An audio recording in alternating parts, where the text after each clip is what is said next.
Si tu es parent d'un étudiant en médecine, tu es son pilier.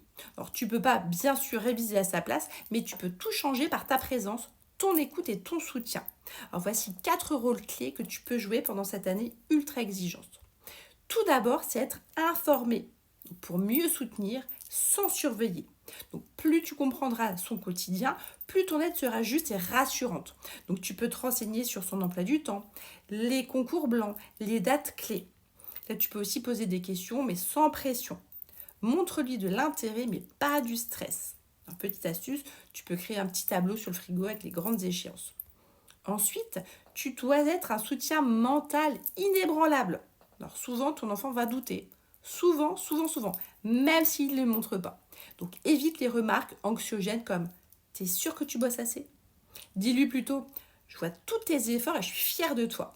Parfois, une seule phrase comme «Je crois en toi» peut changer toute une semaine.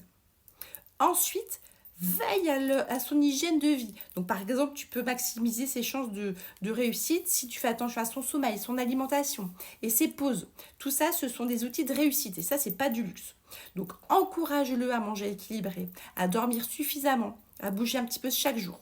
Alors, une idée simple, c'est tu peux lui proposer un dîner équilibré, tu peux faire une petite marche avec lui. Donc ça, c'est rien de mieux pour relâcher la pression. Ensuite, tu peux aussi lui offrir un soutien logistique ou financier. Bah oui, cette année coûte cher. Entre le logement, les transports, une éventuelle prépa, l'alimentation, donc même une aide symbolique, hein, par exemple des petits paniers repas, payer ses trajets, des petits extras, ça peut vraiment alléger sa charge mentale.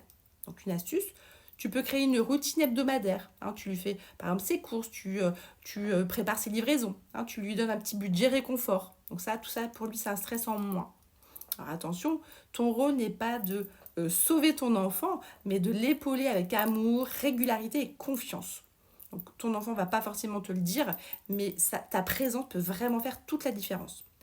Donc si tu as envie de mieux accompagner ton enfant sans l'envahir, ma formation Destination Médecine va te donner toutes les clés pour comprendre cette année, pour soutenir efficacement et éviter les pièges les plus courants. Voilà, donc tu peux m'envoyer un message si tu as besoin.